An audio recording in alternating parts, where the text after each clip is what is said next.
യേശുവേ സ്തോത്രം, യേശുവേ നന്ദി. എൻ്റെ പേര് ജെസ്സി, എൻ്റെ സ്ഥലം ആമ്പല്ലൂർ. ഞാൻ എൻ്റെ സഹോദരന് വേണ്ടിയാണ് സാക്ഷ്യം നൽകുന്നത്. എൻ്റെ സഹോദരന് തുടർച്ചയായി എന്നും പനിയും ചുമയാണ്. എന്നും ഹോസ്പിറ്റലിൽ പോയി മരുന്നും ഗുളിയും മേടിച്ച് കഴിക്കും, ഒരു കുറവുണ്ടാവില്ല. അങ്ങനെ ഇത് ഒരു മാറ്റം വരാതെ ഞങ്ങൾ അവൻ്റെ താഴെ സഹോദരനോട് പറഞ്ഞു ഇവനെ മാറ്റി കാണിക്കാൻ പറഞ്ഞു.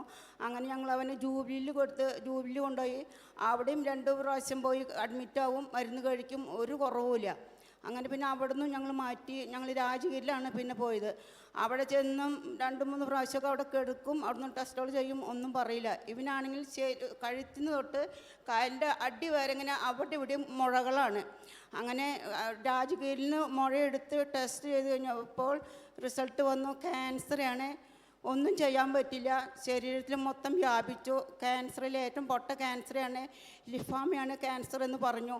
അവിടുന്ന് ഇവൻ്റെ മൂത്ത സഹോദരനും താഴെ അനിയനും കൂടിയാണ് ഇവനെ കൊണ്ടുപോയത്. അവർ ഞങ്ങൾക്ക് വിളിച്ച് പറഞ്ഞു ക്യാൻസറാണെന്ന് പറഞ്ഞു, ഒന്നും ചെയ്യാൻ പറ്റില്ല എന്ന് പറഞ്ഞു, ശരീരത്തിൽ മൊത്തം വ്യാപിച്ചെന്ന് പറഞ്ഞു. അപ്പോൾ തന്നെ ഞാൻ അവരോട് വിളിച്ച് പറഞ്ഞു നമുക്ക് പ്രാർത്ഥിക്കാടാ, ഒന്നും ദൈവത്തിന് അസാധ്യമായിട്ട് ഒന്നുമില്ലല്ലോ എന്ന് പറഞ്ഞു. അങ്ങനെ അവിടുന്ന് പോകുന്നു. ഞങ്ങൾ പിന്നെ അന്ന് ട്രീറ്റ്മെൻ്റ് ഒന്നും ചെയ്തില്ല. അവിടുന്ന് പോകുന്നു. ഇവിടെ വന്ന് ഞാൻ പറഞ്ഞു നമുക്ക് ജെറുസലേമിൽ പോകാമെന്ന് പറഞ്ഞു. പട്ടത്തച്ഛനെയും കാനാട്ടച്ഛനെയും സിജോച്ചനെയും കണ്ടു, പ്രാർത്ഥിച്ചു. ഇവനെന്ന് വെച്ചാൽ വയറ്റിൽ നിന്ന് പോകാണ്ട് വയറ് വീർപ്പ് മുട്ടി ഇരിക്കണം ഇവിടേക്ക് കൊണ്ടുവരുമ്പോൾ. അങ്ങനെ അച്ഛൻ മരുന്നൊക്കെ പറഞ്ഞു ഇവിടുന്ന് പ്രാർത്ഥിച്ചൊക്കെ പോയി.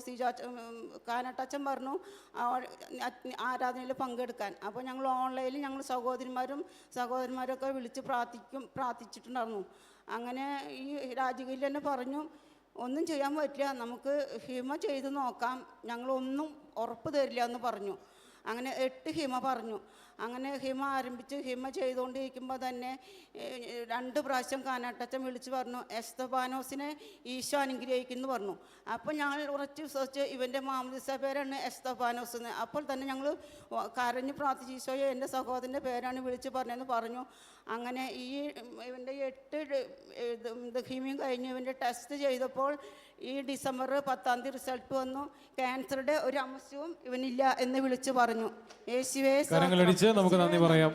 ഈശോ സ്നേഹമുള്ള വളരെ മാരകമായിട്ടുള്ള ക്യാൻസറിന്റെ രോഗം അത് സുഖപ്പെട്ടിരിക്കുകയാണ്. തീഷ്ണമായിട്ടുള്ള ശക്തമായ പ്രാർത്ഥന കൊണ്ട് നമുക്കറിയാം ക്യാൻസർ എത്രയോ മാരകമായ രോഗമാണ്. ആ അവസ്ഥയിൽ നിന്ന് പോലും ഈശോയ്ക്ക് ഒരു വ്യക്തിയെ തിരിച്ചു കൊണ്ടുവരാനായിട്ട് സാധിക്കും. എത്ര സന്തോഷത്തോടെയാണ് ആ സാക്ഷ്യം നമ്മുടെ മുമ്പിൽ അവർ അവതരിപ്പിച്ചിരിക്കുന്നത്.